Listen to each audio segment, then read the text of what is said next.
మాజీ మంత్రి వైసీపీలో అనుకున్నది సాధించారు. పార్టీ జిల్లా అధ్యక్షుడిగా ఉన్న నేతకు ఓ నియోజకవర్గం లేకపోవడంతో తిమ్మిని బమ్మిని చేసి ఓ స్థానానికి ఇన్ఛార్జ్ అయ్యారు. కానీ ఆ సీటు తెలుగుదేశానికి కంచుకోట. వైసీపీ ఆవిర్భావం తర్వాత ఒక్కసారి కూడా నెగ్గలేదు. అటువంటి చోట ఫ్యాన్ పార్టీ కొత్త ఇన్ఛార్జ్ ఎలా నెగ్గుకు వస్తారన్న చర్చ సాగుతోంది. ఇంతకీ ఎవరా నేత, ఏదా నియోజకవర్గం? నెగ్గుకొచ్చి పార్టీ చరిత్రను తిరగరాస్తారా లేక కాడి కింద పడేస్తారా? For more details watch the story.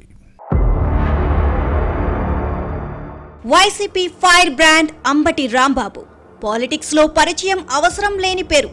YS Rajasekhara Reddy శిష్యుడిగా రాజకీయ ప్రస్థానాన్ని ప్రారంభించి వాయిస్ ఆఫ్ జగన్ గా ఎదిగిన నేత. అయితే తన స్వార్థం కోసం పార్టీలోని ఎదుటి వారిని బలి తీసుకుంటున్నారు అన్న ఫిర్యాదులు ఉన్నాయి. తనకు అధిగమించే అవకాశం ఉందనుకుంటే ఎంతటి వారినైనా అణగదొక్కేందుకు ముందుంటారు అంబటి రాంబాబు. తన పంతాన్ని నెగ్గించుకునేందుకు పార్టీ నేతలకు ఎంత శిక్ష విధించడానికైనా వెనుకాడరు. అది పార్టీకి నష్టమని తెలిసినా పోతే పోని అంటారు. అధిష్టానం దగ్గర ఉన్న పలుకుబడికి తోడు నోరు ఉండడంతో నెట్టుకొస్తున్నారు. పార్టీలో అనుకున్న లక్ష్యాన్ని సాధించారు. గుంటూరు వెస్ట్ అసెంబ్లీ స్థానం వైసీపీ ఇన్ఛార్జిగా నియమితులైన అంబటి బాధ్యతలు తీసుకున్న తర్వాత హడావిడి ఎక్కువైంది. తనకు తిరిగే లేదు అన్నట్టుగా వ్యవహరిస్తున్నారు. పార్టీ నేతలను పట్టించుకోవడం లేదు. ఎవరొస్తే ఏంటి, రాకపోతే ఏంటి అంటూ తన మంకుపట్టుతో ముందుకు పోతున్నారు. 2014, 2024లో పల్నాడు జిల్లా సత్తెనపల్లిలో ఓడిపోయారు. 2019లో గెలిచి ఓ వెలుగు వెలిగారు. జలవనరుల శాఖ మంత్రిగా బాధ్యతలు నిర్వహించినప్పుడు ఏపీ ప్రజల జీవనాడి పోలవరం ప్రాజెక్ట్ అంతా అయిపోయినట్టేనని అరచేతిలో వైకుంఠం చూపించి ఆ తర్వాత ఏమీ చేయలేక చేతులెత్తేసిన వైనాన్ని గుర్తుపెట్టుకోవాలి. ఇక గత ఎన్నికల్లో సత్తెనపల్లిలో ఓడిపోయిన తరువాత అక్కడ రాజకీయాలు చేయలేమనుకొని గుంటూరు జిల్లా వైసీపీ అధ్యక్షుడయ్యారు. కానీ తనకంటూ ఒక నియోజకవర్గం లేకపోవడంతో వచ్చే ఎన్నికల్లో ఎక్కడి నుంచి పోటీ చేయాలని ఆలోచించారు. గత ఎన్నికల్లో గుంటూరు వెస్ట్ నుంచి ఓడిపోయిన విడుదల రజని 2019లో ప్రాతినిధ్యం వహించిన చిలుకలూరిపేటకు ఇన్ఛార్జిగా వెళ్లారు. దీంతో ఈ సీటుపై కన్నేసిన అంబటి రాంబాబు పార్టీలో తనకు అడ్డు వస్తారు అనుకున్న వారిని అధిష్టానం దగ్గర ఉన్న పలుకుబడితో పక్కన పెట్టించారు. అలాంటి వారిలో గుంటూరు మాజీ మేయర్ కావటి మనోహర్ నాయుడు ఒకరు. పార్టీ వ్యతిరేక కార్యక్రమాలకు పాల్పడ్డారు అన్న ఆరోపణలతో అధిష్టానానికి తప్పుడు నివేదికలు పంపి సస్పెండ్ చేయించే వరకు నిద్రపోలేదు. సస్పెన్షన్ రూపంలో కావటి అడ్డు తొలగిపోవడంతో గుంటూరు వెస్ట్ వైసీపీ ఇన్ఛార్జిగా అంబటికి లైన్ క్లియర్ అయింది. గుంటూరు పశ్చిమ నియోజకవర్గ సమన్వయకర్తగా అంబటి రాంబాబు నియామకంతో వైసీపీ రాజకీయాలు ఒక్కసారిగా మారిపోయాయి.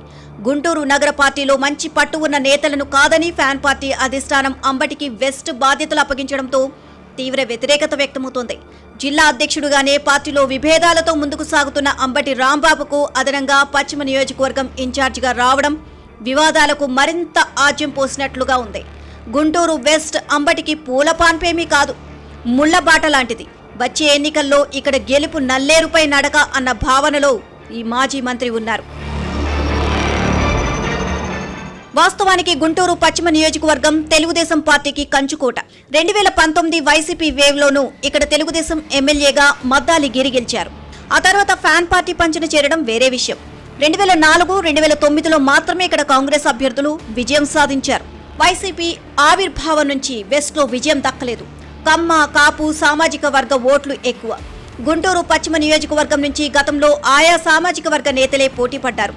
అయితే గత ఎన్నికల్లో టీడీపీ, వైసీపీ బీసీ అభ్యర్థులనే బరిలోకి దించాయి. బీసీ కార్డును నమ్ముకుంటే ఉపయోగం లేదని భావించిన ఫ్యాన్ పార్టీ పెద్దలు కాపు నేత అంబటికి ఇన్ఛార్జి బాధ్యతలు అప్పగించారు. ఈ మాజీ మంత్రికి కాపులు కాపు కాస్తారా లేదా అన్న చర్చ సాగుతోంది. మరోవైపు ఎస్సీ, ముస్లిం మైనార్టీల ఓట్లు కూడా పశ్చిమ నియోజకవర్గంలో అధికంగానే ఉన్నాయి. వచ్చే మున్సిపల్ ఎన్నికల్లో ఈ నేత తన సత్తా చాటాల్సి ఉంటుంది. ఈయన పరిస్థితి ఏంటో అప్పుడు తెలుస్తుంది. వచ్చే ఎన్నికల దాకా అంబటి రాంబాబు పశ్చిమ నియోజకవర్గంలో ఎలా నెట్టుకొస్తారో అన్న చర్చ సాగుతోంది. ప్రస్తుతం గల్లా మాధవి టీడీపీ ఎమ్మెల్యేగా ప్రాతినిధ్యం వహిస్తున్నారు. వచ్చే ఎన్నికల్లో ఎవరు పోటీ చేస్తారో ఇప్పుడే చెప్పలేని పరిస్థితి. అంబటి పట్టు సాధించి తెలుగుదేశం అభ్యర్థిని ఓడిస్తారో లేదో కాలమే నిర్ణయించాలి.